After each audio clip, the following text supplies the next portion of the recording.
ഐതിഹ്യമാല അധ്യായം 19. വായ്ക്കര അച്ഛൻ മൂസ്. വൈദ്യന്മാർക്ക് പ്രധാനമായി വേണ്ടത് ഗുരുത്വവും കൈപുണ്യവുമാണെന്ന് പ്രസിദ്ധവും സർവസമ്മതവുമാണല്ലോ. വൈദ്യന്മാർ നല്ലപോലെ ശാസ്ത്ര നൈപുണ്യവും ബുദ്ധിയും യുക്തിയും ഉള്ളവരായിരുന്നാലും ഗുരുത്വവും കൈപുണ്യവും ഇല്ലെങ്കിൽ അവരുടെ ചികിത്സ ഫലിക്കുകയില്ലെന്നുള്ളത് തീർച്ചയാണ്. ശാസ്ത്രജ്ഞാനവും യുക്തിയും ബുദ്ധിയില്ലാത്തവർക്ക് ഗുരുത്വവും കൈപുണ്യവും മാത്രമുണ്ടായിരുന്നതുകൊണ്ട് മതിയാകുന്നതല്ലെങ്കിലും ഗുരുത്വവും കൈപുണ്യവും ഉള്ളവർക്ക് ശാസ്ത്രപരിചയവും മറ്റും കുറച്ച് കുറവായിരുന്നാലും അബദ്ധമൊന്നും വരില്ല. ഗുരുത്വവും കൈപുണ്യവും ഉള്ളവർക്ക് ശാസ്ത്രജ്ഞാനവും യുക്തിയും ബുദ്ധിയോടും കൂടി ഉണ്ടായിരുന്നാൽ പിന്നത്തെ കഥ പറയാനുമില്ലല്ലോ. അഷ്ടവൈദ്യന്മാരിൽ അദ്വിതീയന്മാരെ പോലെ പണ്ടേ പ്രസിദ്ധന്മാരായിരുന്ന വായ്ക്കര മൂസന്മാർക്ക് മേൽ പറഞ്ഞവയെല്ലാം പൂർണ്ണമായിട്ടുള്ളതിനാലാണ് അവർ സർവോത്കർഷേണ വർത്തിക്കുന്നത്. ഇതിന് ദൃഷ്ടാന്തമായി കഴിഞ്ഞുപോയ ആര്യൻ നാരായണൻ മൂസ് അവറുകളുടെ അച്ഛനായ അച്ഛൻ മൂസ് അവറുകളുടെ ചില അത്ഭുത കർമ്മങ്ങളെപ്പറ്റി താഴെ പ്രസ്താവിക്കുന്നു. കേവലം കേട്ടുകേൾവിയെ മാത്രം അടിസ്ഥാനപ്പെടുത്തി എഴുതുന്ന ഈ വക ഐതിഹ്യങ്ങളുടെ വാസ്തവ തത്വത്തെപ്പറ്റി അധികം ആലോചിക്കണമെന്നില്ല. മഹാന്മാർക്ക് എന്ത് ദുഷ്കരമെന്ന് മാത്രം വിചാരിച്ചാൽ മതി. ഐതിഹ്യം ഇങ്ങനെയാണ്: ഒരാൾക്ക് മലവും മൂത്രവും പോകാതെ വയറു വല്ലാതെ അടച്ചു വീർത്ത് വേദന സഹിക്കവയ്യാതെയായി തീർന്നു. വേദനയുടെ ശക്തി കണ്ട് കിടക്കുവാനും ഇരിക്കുവാനും ഉണ്ണാനും ഉറങ്ങാനും എന്നു വേണ്ട യാതൊന്നിനും വയ്യാതെയായി. രോഗി ഉറക്കെ നിലവിളിച്ചുകൊണ്ട് കിടന്നു തുടങ്ങി. പല വൈദ്യന്മാർ വന്ന് കാണുകയും പല പ്രയോഗങ്ങൾ ചെയ്തു നോക്കുകയും ഒക്കെ ചെയ്തിട്ടും ഒരു ഫലവും ഉണ്ടായില്ല. മരിച്ചു പോകുമെന്ന് തന്നെ രോഗിയും വൈദ്യന്മാരും ശേഷമുള്ളവരുമെല്ലാം തീർച്ചപ്പെടുത്തി. എങ്കിലും വൈക്കര അച്ഛൻ മൂസിന്റെ അടുക്കൽ കൂടി ഒന്ന് പോയി പറഞ്ഞു നോക്കാമെന്ന് വിചാരിച്ച് രോഗിയുടെ അനന്തരവൻ വൈക്കര എത്തി. അത് ദീനം തുടങ്ങിയതിന്റെ പിറ്റേ ദിവസം രാവിലെയായിരുന്നു. അപ്പോൾ അച്ഛൻ മൂസ് ബാല്യക്കാർ കറിക്ക് നറുക്കുന്നതിനടുത്ത് ചെന്ന് അവരോട് എന്തോ പറഞ്ഞു കൊടുത്ത് നിൽക്കുകയായിരുന്നു. ഈ ചെന്നയാൾ അവിടെ ചെന്ന് കണ്ട് ദീനത്തിന്റെ വിവരമെല്ലാം അറിയിച്ചു. ഉടനെ അച്ഛൻ മൂസ് അവിടെ കിടന്നിരുന്ന മത്തങ്ങയുടെ ഒരു ഞെട്ടി എടുത്തു കൊടുത്തിട്ട് ഇത് കൊണ്ടുപോയി കാഞ്ഞ വെള്ളത്തിൽ അരച്ച് കലക്കി കുടിച്ചാൽ മതിയെന്ന് പറഞ്ഞു. അയാളത് ഭക്തിയോടുകൂടി വാങ്ങിക്കൊണ്ടുപോയി. അവിടുന്ന് പറഞ്ഞതുപോലെ അതിൽ പകുതിയെടുത്ത് കാഞ്ഞ വെള്ളത്തിൽ അരച്ച് കലക്കി രോഗിക്ക് കൊടുത്തു. അത് കുടിച്ചു മാത്ര നേരം കഴിഞ്ഞപ്പോഴേക്കും മലവും മൂത്രവും ഒഴുകുകയും സകല വേദനകളും മാറി രോഗിക്ക് നല്ല സുഖമാവുകയും ചെയ്തു. എങ്കിലും മലവും മൂത്രവും പോയി തുടങ്ങിയിട്ട് മൂത്രം പോക്ക് നിന്നു. വയറിളകി പിന്നെയും പോയിക്കൊണ്ട് തന്നെ ഇരുന്നു. അതും ക്രമേണ നിന്നോളുമെന്ന് വിചാരിച്ച് അന്നത്തെ രാത്രി അങ്ങനെ കഴിഞ്ഞു. പിറ്റേ ദിവസം ആയപ്പോഴേക്കും വയറ്റിൽ നിന്ന് പോക്ക് കുറച്ചുകൂടി അധികമായി. അപ്പോഴേക്കും രോഗിക്ക് ക്ഷീണവും പാരവശ്യവും കലശായി. ഉടനെ രോഗിയുടെ അനന്തരവൻ ഓടി പിന്നെയും ചെന്ന് അച്ഛൻ മൂസിന്റെ അടുക്കിലെത്തി വിവരം അറിയിച്ചു. അപ്പോൾ അച്ഛൻ മൂസ് ആ തന്നയച്ച മരുന്ന് മുഴുവനും അരച്ചു വിലക്കി കൊടുത്തുവോ എന്ന് ചോദിച്ചു. ഇല്ല, പകുതിയെ കൊടുത്തുള്ളൂ, ശേഷം ഇരിക്കുന്നുണ്ട് എന്ന് ഈ ചെന്നയാൾ അറിയിച്ചു. എന്നാൽ ശേഷമുള്ളതുകൂടി അരച്ചു വെലുത്തി കൊടുത്തു നോക്കൂ, സുഖമാവുമെന്ന് അച്ഛൻ മൂസ് പറഞ്ഞു. ഉടൻ അയാൾ ചെന്ന് മത്തങ്ങയുടെ ഞെട്ടി ശേഷമുണ്ടായിരുന്നതുകൂടി കാഞ്ഞ വെള്ളത്തിൽ അരച്ചു കലക്കി കൊടുത്തു.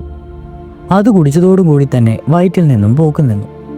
ക്രമേണ മലമൂത്രങ്ങൾ പതിവ് പോലെ പോയി തുടങ്ങുകയും ക്രമേണ രോഗിയുടെ ക്ഷീണം മാറി സുഖമാവുകയും ചെയ്തു. ഐതിഹ്യം 2. ദേഹത്തിന്റെ സൗകര്യ നിമിത്തം ഇരിക്കുവാനും നിൽക്കുവാനും നടക്കാനും കിടക്കുവാനും നിവൃത്തിയില്ലാതായി തീർന്ന ഒരു മാപ്പിള ഒരിക്കൽ അച്ഛൻ മൂസ് അവറുകളുടെ അടുക്കൽ വരികയുണ്ടായി. അയാൾക്ക് ശരീരം ക്രമത്തിലധികം തടിച്ചു പോയതുകൊണ്ട് അസ്വാധാനമില്ലാതെ വേറൊരു സുഖക്കേടുമില്ല.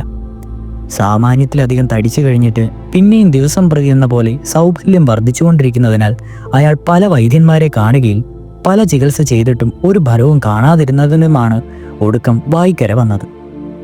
കർഷ്യമേവ വരം സൗഭല്യാനി ഹീസ്തുലഭ്യശ്ചഭോഷജം എന്നുള്ളതിൽ വൈദ്യന്മാരുടെ ചികിത്സകൾ ഫലിക്കാത്തതിനാൽ അത്ഭുതപ്പെടുവാനൊന്നുമില്ല. അച്ഛൻ മൂസ് അവറുകൾ വിവരമെല്ലാം കേട്ടതിനു ശേഷം രോഗിയുടെ ആപാത ചൂടം 1-2 പ്രാവശ്യം സൂക്ഷിച്ചു നോക്കിയിട്ട്, നിനക്കിപ്പോൾ ചികിത്സയൊന്നും ചെയ്യണമെന്നില്ല, 30 ദിവസത്തിനകം നീ മരിച്ചു പോകും, മരണലക്ഷണങ്ങൾ പൂർണ്ണമായിട്ട് കാണുന്നുണ്ട് എന്ന് പറഞ്ഞു. ഈശ്വര കാരുണ്യം കൊണ്ടും ആയുസിന്റെ ബലം കൊണ്ടും ഒരു വേള മരിക്കാതിരിക്കുകയാണെങ്കിൽ 1 മാസം കഴിഞ്ഞിട്ട് ഇവിടെ വന്നാൽ വല്ലതും ചികിത്സ നിശ്ചയിക്കാമെന്ന് പറഞ്ഞു. അല്ലാതെ ഇപ്പോഴൊന്നും നിശ്ചയിക്കാനില്ല എന്ന് പറഞ്ഞു. ഇത് കേട്ടപ്പോൾ തന്നെ മാപ്പിളയുടെ മനസ്സിൽ വല്ലാത്തൊരു വ്യസനവും ആദിയും ഉണ്ടായി. പെട്ടെന്ന് അയാൾ മൂർച്ഛിച്ചു വീണു. വൈക്കര അച്ഛൻ മൂസ് അവറുകൾ പറഞ്ഞതിൽ പിന്നെ അതിന് കടുകിടയ്ക്ക് വ്യത്യാസം വരികയില്ലെന്നുള്ള പ്രസിദ്ധവും എല്ലാവരും അനുഭവിച്ചതുമാണ്. അങ്ങനെയിരിക്കുന്ന അവിടുന്ന് ഇപ്രകാരം പറഞ്ഞാൽ ആർക്കാണ് വ്യസനമുണ്ടാകാത്തത്? മരണഭയമെന്ന് എല്ലാവർക്കും ഉള്ളതാണല്ലോ. 3:45 നാഴിക കഴിഞ്ഞപ്പോൾ മാപ്പിളയ്ക്ക് ബോധം വീണു. ഉടനെ കൂടെ ഉണ്ടായിരുന്നതിനാൽ 5-6 പേരോടും കൂടി ഒരുവിധമെടുത്ത് തോണിയിലാക്കി കൊണ്ടുപോവുകയും ചെയ്തു. വീട്ടിലെത്തിയതിൻ്റെ ശേഷം മാപ്പിളയ്ക്ക് കഞ്ഞിയും ചോറും ഒന്നിനും രുചിയുമില്ല, ഉറക്കവുമില്ല.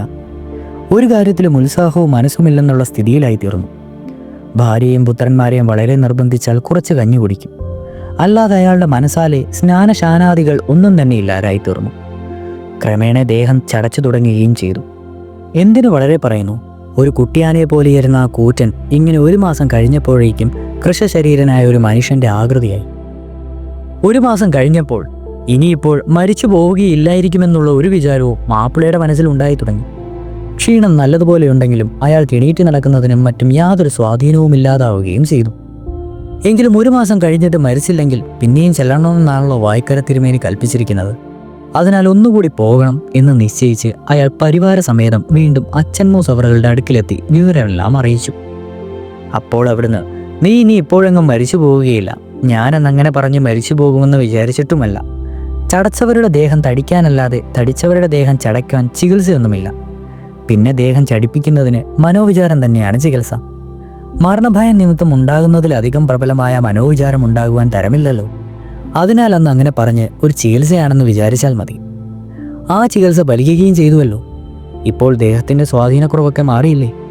വേറെ ദീനമൊന്നുമില്ലാത്തതിനാൽ ഇനി ചികിത്സയൊന്നും വേണമെന്നുമില്ല. ഇനിയും പണ്ടത്തെ പോലെ ദേഹം തടിക്കാതെ സൂക്ഷിക്കുക മാത്രം. അതിന് പതിവായി ദേഹം നല്ലപോലെ വിയർത്തക്കത്തക്കവണ്ണം വല്ലതും അധ്വാനം ചെയ്തുകൊണ്ടിരുന്നാൽ മതിയോ. സന്തതിയും സമ്പത്തും ധാരാളം ഉണ്ടായിരിക്കുക, മനോവിചാരത്തിന് കാരണമൊന്നുമില്ലാതെ ഇരിക്കുക, സുഖമായി യഥേഷ്ടം ഭക്ഷണവും കഴിച്ച് അധ്വാനമൊന്നും ചെയ്യാതെ സ്വസ്ഥമായിരിക്കുക. ഇതൊക്കെ കൊണ്ടാണ് ദേഹം ക്രമത്തിലധികം തടിക്കുന്നത്. ശക്തിക്ക് തക്കവണ്ണം വ്യായാമം മനുഷ്യർക്ക് അത്യാവശ്യമാണ്. അത് പതിവായി ചെയ്തുകൊണ്ടാൽ സുഖമായിരിക്കാം. അതിനാണില്ലേ പതിവായി അങ്ങനെ ചെയ്തുകൊണ്ടിരുന്നാൽ മതി. ഇത് കേട്ട് മാപ്പിള വളരെ സന്തോഷിച്ചു പോവുകയും പതിവായി വ്യായാമം ചെയ്തുകൊണ്ട് ആജീവനാന്തം സുഖമായിരിക്കുകയും ചെയ്തു. ഐതിഹ്യം 3. ഒരിക്കൽ ഒരു സ്ത്രീക്ക് പ്രസവവേദന ആരംഭിച്ചതിൻ്റെ ശേഷം 4-5 ദിവസം കഴിഞ്ഞിട്ടും പ്രസവിച്ചില്ല. 5-ാം ദിവസം പ്രജയുടെ ഒരു കൈയിൻ്റെ അറ്റം പുറത്തു കാണുവാനായി. സാധാരണ പ്രസവത്തെങ്കിൽ ശിരസാണല്ലോ ആദ്യം കാണപ്പെടുന്നത്. അങ്ങനെയല്ലാതെ ആദ്യം കൈ പുറത്തേക്ക് വന്നു കണ്ടതിനാൽ വൈറ്റാട്ടികൾക്കും മറ്റും വളരെ പരിഭ്രമവും വ്യസനവും ഉണ്ടായി. അക്കാലത്ത് സൂതികർമ്മികളും അപ്പോത്തരിക്കാരിമാരും മറ്റും ഈ ദിക്കുകളിൽ ഇല്ലാതിരുന്നതിനാൽ ഇങ്ങനെയുള്ള സംഗതികൾ നാട്ടുകാർക്ക് നാട്ടുവൈദ്യന്മാരെ അല്ലാതെ ഒരു ശർമ്മവുമില്ലായിരുന്നല്ലോ. അതിനാൽ സ്ത്രീയുടെ ഉടമസ്ഥന്മാർ ഓടി വായ്ക്കരയെത്തി. വിവരം അച്ഛൻമൂസ് അവറുകളുടെ അടുക്കൽ അറിയിച്ചു. അച്ഛൻമൂസ് അവറുകൾ കുറച്ചാലോചിച്ചിട്ട് ഒരു ഇരുമ്പാണിയോ പിശാങ്കത്തിയോ വല്ലതും തീയത്ത് കാണിച്ച് നല്ലതുപോലെ പഴുപ്പിച്ച് ആ കുട്ടിയുടെ കൈയിന്മേൽ വെച്ചാൽ മതിയെന്ന് പറഞ്ഞു. സ്ത്രീയുടെ ഉടമസ്ഥന്മാർക്ക് അങ്ങനെ ചെയ്യുവാൻ നല്ല മനസ്സില്ലായിരുന്നു. എങ്കിലും വേറെ മാർഗമൊന്നും ഇല്ലായിരുന്നതിനാൽ അച്ഛൻമൂസ് അവറുകൾ പറഞ്ഞിട്ട് ചെയ്താൽ ഒന്നും അപകടമായി വരികയില്ലെന്നുള്ള വിശ്വാസം കൊണ്ടും അവർ അങ്ങനെ ചെയ്തു. ഇരുമ്പ് പഴുപ്പിച്ചു വെച്ച ഉടനെ ശിശു കൈ അകത്തേക്ക് വലിച്ചു. മാത്രനേരം കഴിഞ്ഞപ്പോൾ സ്ത്രീ ക്രമപ്രകാരം പ്രസവിക്കുകയും ചെയ്തു. തള്ളയ്ക്കും പിള്ളയ്ക്കും യാതൊരു തരക്കേടവും പറ്റിയില്ല. കുട്ടിയുടെ കൈ പൊള്ളിയിരുന്നു. ആ വിവരം പിന്നെ മൂസവറുകളുടെ അടുക്കൽ അറിയിക്കുകയും അതിന് ചികിത്സകൾ അവിടുന്ന് തന്നെ നിശ്ചയിച്ചു പറയുകയും അതിൻ പ്രകാരം ചെയ്തപ്പോൾ കുട്ടിക്ക് സുഖമാവുകയും ചെയ്തു. ഐതിഹ്യം 4. ഒരിക്കൽ വാതരോഗിയും വയറ്റിൽ വേദനക്കാരനുമായ ഒരാൾ പല ചികിത്സകൾ ചെയ്തിട്ടും സുഖം കാണായികയാൽ വായ്ക്കര അച്ഛൻമൂസ് അവറുകളുടെ അടുക്കൽ വന്ന് വിവരം അറിയിച്ചു. ആ രോഗി ചെങ്ങന്നൂർക്കാരനോ മറ്റോ ആണെന്നാണ് കേട്ടിട്ടുള്ളത്. ദീനത്തിന്റെ വിവരമെല്ലാം കേട്ടപ്പോൾ അച്ഛൻമൂസ് അവറുകൾ, നിങ്ങളുടെ ദിക്കിൽ മുതിര ധാരാളം കിട്ടുകയില്ലേ എന്ന് ചോദിച്ചു. രോഗി ധാരാളം കിട്ടും എന്ന് പറഞ്ഞു. അടിയന് തന്നെ ആണ്ടുതോറും 200 പറ മുതിരയിൽ കുറയാതെ കിട്ടുന്നുണ്ട് എന്ന് പറഞ്ഞു. എന്നാൽ മുതിര വറുത്തു കുത്തി പരിപ്പാക്കി അത് കുറേശ്ശെ പുഴുങ്ങി ദിവസം തോറും രാവിലെ അതും കൂട്ടി കഞ്ഞി കുടിച്ചാൽ മതി എന്ന് പറഞ്ഞു. ഇത് കേട്ടപ്പോൾ ആ രോഗിക്ക് ഒട്ടും തൃപ്തിയായില്ല. എങ്കിലും അവിടുത്തെ അടുക്കൽ ഒന്നും മറുത്തു പറയുവാൻ പാടില്ലല്ലോ എന്ന് വിചാരിച്ച് ഒന്നും പറയാതെ കുണ്ഠിതത്തോടും കൂടി തിരിച്ചുപോയി. വീട്ടിൽ ചെന്ന ഉടനെ അയാളുടെ ഭാര്യ ചികിത്സയുടെ വിവരം ചോദിച്ചു. അപ്പോൾ ആ രോഗി, എൻ്റെ ദീനം ഭേദമാകുന്നതാണെന്ന് തോന്നുന്നില്ല. കുതിരകളെ പോലെ ദിവസം തോറും ഞാൻ കാണം പുഴുങ്ങി തിന്നണമെന്നാണ് അവിടുന്ന് കൽപ്പിച്ചത്. ഭേദപ്പെടുന്ന ദീനമാണെങ്കിൽ അവിടുന്ന് അങ്ങനെ കൽപ്പിക്കുകയില്ലല്ലോ. ഞാൻ അവിടെ ചെന്നപ്പോൾ അനേകം രോഗികൾ അവിടെ കൂടിയിരുന്നു. അവർക്കൊക്കെ കഷായത്തിനും മറ്റും ചാർത്തി കൊടുക്കുന്നതും ചിലർക്ക് മരുന്നുകൾ കൊടുക്കുകയും മറ്റും ചെയ്തു. എന്നോട് മാത്രം ഇങ്ങനെ കൽപ്പിച്ച സ്ഥിതിക്ക് എൻ്റെ ദീനം മാറുന്നതല്ലെന്ന് നിശ്ചയിക്കാം. അപ്പോൾ ഭാര്യ അങ്ങനെ നിശ്ചയിക്കാൻ പാടില്ല. ഏതായാലും അവിടുന്ന് കൽപ്പിച്ചതുപോലെ കുറച്ചു ദിവസം ചെയ്തു നോക്കണം. ഭേദമായില്ലെങ്കിൽ വേണ്ട. ഇത് ചെയ്തതുകൊണ്ട് നമുക്ക് നഷ്ടമൊന്നും വരുവാനില്ലല്ലോ എന്ന് പറഞ്ഞു. എന്നാൽ അങ്ങനെ ആവട്ടെ എന്ന് രോഗിയും സമ്മതിച്ചു. അച്ഛൻ മൂസ് അവറുകൾ പറഞ്ഞിരിച്ചതുപോലെ 10-12 ദിവസം ചെയ്തപ്പോൾ രോഗിക്ക് കുറച്ച് സുഖമുണ്ടെന്ന് തോന്നുകയാൽ 40 ദിവസം തുടങ്ങാതെ അങ്ങനെ ചെയ്തു. അപ്പോൾ രോഗി സകല സുഖക്കേടുകളും മാറി സ്വസ്ഥതയെ പ്രാപിക്കുകയും ചെയ്തു. ഐതിഹ്യം 5. ഒരിക്കൽ ഒരു സ്ത്രീ തൻ്റെ ഗ്രഹത്തിലുള്ള ഉത്തരത്തിൽ നിന്ന് എന്തോ ഒരു സാധനം എടുക്കുന്നതിനായി വലത്തെ കൈ ഉയർത്തി. പിന്നെ ആ കൈ എന്തായാലും മേൽപോട്ട് തന്നെ നിൽക്കുന്നതല്ലാതെ കീഴ്പോട്ടിടാൻ വയ്യാതെയായി തീർന്നു. പല വൈദ്യന്മാർ പല ചികിത്സകൾ ചെയ്തു. ഞരമ്പിൻ്റെ നിശ്ചയമുള്ളവരായ തിരുമുകാരെ കൊണ്ട് തിരുമിച്ചു നോക്കി. ചിലർ ഈ രോഗം വാദസംബന്ധമായിട്ടുള്ളതാണെന്നും മറ്റു ചിലർ ഞരമ്പ് പിണങ്ങിപ്പോയതാണെന്നും വേറെ ചിലർ ഇതൊരു ദേവത ഗോഷ്ഠിയാണെന്നും മറ്റും അഭിപ്രായപ്പെട്ടു. പല ചികിത്സകളും മന്ത്രവാദങ്ങളും ഒക്കെ ചെയ്തിട്ടും ഒരു ഭേദവും ഉണ്ടായില്ല. സ്ത്രീയുടെ കൈ നേരെ മേൽപോട്ട് തന്നെ നിന്നല്ലാതെ കീഴ്പോട്ട് വന്നില്ല. ഒടുക്കം ആ സ്ത്രീയെ വായിക്കര അച്ഛൻ മൂസ് അവറുകളുടെ അടുക്കൽ കൊണ്ടുവന്നു. വിവരമൊക്കെ പറഞ്ഞു. അച്ഛൻ മൂസ് അവറുകൾ കുറച്ചു നേരം തന്നെ മനസ്സുകൊണ്ട് ആലോചിച്ചിട്ട് ആ സ്ത്രീയെ ഇറയത്ത് കയറ്റി നിർത്തുവാൻ പറഞ്ഞു. സ്ത്രീയുടെ ഉടമസ്ഥർ അപ്രകാരം ചെയ്തു. പിന്നെ ആ സ്ത്രീയുടെ അസ്വാധാനമില്ലാത്ത ഇടത്തെ കൈ ഒരു കയറിട്ട് മുറുക്കി പുരയുടെ മുകളിലത്തെ വളയിൽ കിട്ടുവാൻ പറഞ്ഞു. അതും അങ്ങനെ ചെയ്തു. അപ്പോൾ വായിക്കര തെച്ചുവശത്ത് മുറ്റത്ത് ദീനക്കാരെയും മറ്റും വളരെ ആളുകൾ കൂടിയിട്ടുണ്ടായിരുന്നു. ഈ സ്ത്രീയുടെ കൂടെയും അവരുടെ ഭർത്താവ്, സഹോദരന്മാർ മുതലായി പലരും ഉണ്ടായിരുന്നു. ഇത് ആളുകളൊക്കെ നോക്കിക്കൊണ്ട് നിൽക്കുന്ന സ്ഥലത്തു വെച്ചാണ് ഈ വിദ്യ കാണിക്കുന്നത് കൂടി വായനക്കാർ ഓർത്തുകൊള്ളണം.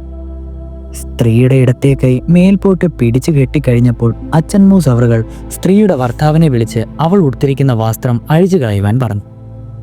ഇത് കേട്ടപ്പോൾ സ്ത്രീയുടെ ഉടമസ്ഥന്മാർക്ക് തന്നെ വളരെ വ്യസനമായി. സ്ത്രീയുടെ കഥ പറയാനുമില്ലല്ലോ. ഈ ബഹുജന സമക്ഷം ഇങ്ങനെ പ്രവർത്തിക്കുവാനും ഇങ്ങനെ ചെയ്യാനും മനസ്സില്ലെന്ന് അവർ മൂസ് അവറുകളോട് പറയുവാനും ധൈര്യമില്ലാതെ സ്ത്രീയുടെ ഭർത്താവും ഉടമസ്ഥന്മാരും അങ്ങനെ പരിങ്ങിക്കൊണ്ടു നിന്നു.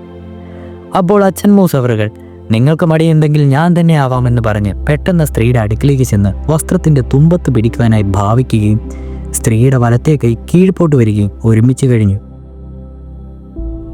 വസ്ത്രം ഇപ്പോൾ അഴിച്ചു കളയണമെന്നുള്ള ദിക്കായപ്പോൾ സ്ത്രീ അയ്യോ അരുത് എന്ന് പറഞ്ഞുകൊണ്ട് വലത്തെ കൈകൊണ്ട് വസ്ത്രത്തിൻ്റെ തുമ്പത്ത് മുറുകെ പിടിച്ചു. അച്ഛൻ മൂസ് അവറുകൾ പിന്നോക്കം പൊന്ന് യഥാസ്ഥാനം ഇരിക്കുകയും ചെയ്തു. സ്ത്രീയുടെ കൈ കീഴ്പോട്ട് വന്നതിനോടും കൂടി അതിൻ്റെ അസ്വാധാന്യത്വം ചേർന്നു. പിന്നെ അയാൾക്ക് പൊക്കുകയോ താഴ്ക്കുകയോ എന്തു വേണമെങ്കിലും ഇഷ്ടം പോലെ പ്രവർത്തിക്കുവാനായി. ഇത് കണ്ട് എല്ലാവരും വളരെ അത്ഭുതപ്പെട്ടു. സ്ത്രീയുടെ ഇടത്തെ കൈയിൻ്റെ കെട്ടഴിച്ച് കൊട്ടുപൊയ്ക്കൊള്ളുന്നതിന് അച്ഛൻ മൂസ് അവറുകൾ പറയുകയും ചെയ്തു. ഇങ്ങനെ ആ സ്ത്രീ സ്വസ്ഥതയെ പ്രാപിക്കുകയും ചെയ്തു. ഐതിഹ്യം 6. ഒരിക്കലൊരു പുരുഷൻ കോട്ടുവായി ഇടുന്നതിനായി വാ പൊളിച്ചിട്ട് പിന്നെ വാ പൂട്ടുവാൻ പാടില്ലാതെയായി തീർന്നു. എല്ലായ്പ്പോഴും വാ പൊളിച്ചുകൊണ്ടിരിക്കുക തന്നെയായിരുന്നു. മുക്കോട്ടും കുഴമ്പുമൊക്കെ പുരട്ടിത്തിരുമിയെങ്കിലും മറ്റു പല ചികിത്സകൾ ചെയ്തിട്ടും അയാൾക്ക് വാ പൊളിച്ച് പടി തന്നെ ഇരുന്നതല്ലാതെ വേറെ ഒന്നും കൂട്ടുവാനോ പൂട്ടുവാനോ കഴിഞ്ഞില്ല. ഒടുക്കം അയാളെ വായിക്കര അച്ഛൻ മൂസ് അവറുകളുടെ അടുക്കൽ തന്നെ കൊണ്ടുവന്നു. വിവരമെല്ലാം കേട്ടതിനു ശേഷം അച്ഛൻ മൂസ് അവറുകൾ അടുത്തു ചെന്ന് വലത് കൈ കൊണ്ട് രോഗിയുടെ താടിക്ക് ഒരു തട്ടും ഇടത് കൈ കൊണ്ട് മൂർധാവിൽ ഒരു അടിയും ഒരുമിച്ച് കൊടുത്തു. അതോടുകൂടി അയാളുടെ സുഖക്കേട് ഭേദമായി. വായ് യഥാപൂർവം അടയ്ക്കുന്നതിനും തുറക്കുന്നതിനും തയ്യാറായി. അങ്ങനെ അയാൾ പോവുകയും ചെയ്തു.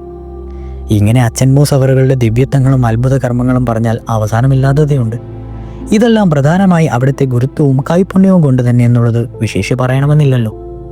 ഗുരുത്വമുള്ളവർക്ക് താൽക്കാലോചിതങ്ങളായ പ്രവൃത്തികളും യുക്തികളും അപ്പോൾ തോന്നിക്കൊള്ളും. കൈപുണ്യമുള്ളവർ എന്ത് ചെയ്താലും ഫലിക്കാതിരിക്കുകയില്ലല്ലോ. ഇതോടുകൂടി ഐതിഹ്യമാല അധ്യായം 19 അവസാനിക്കുന്നു. അടുത്ത അധ്യായം 20 കോഴിക്കോട്ടങ്ങാടി തുടരും.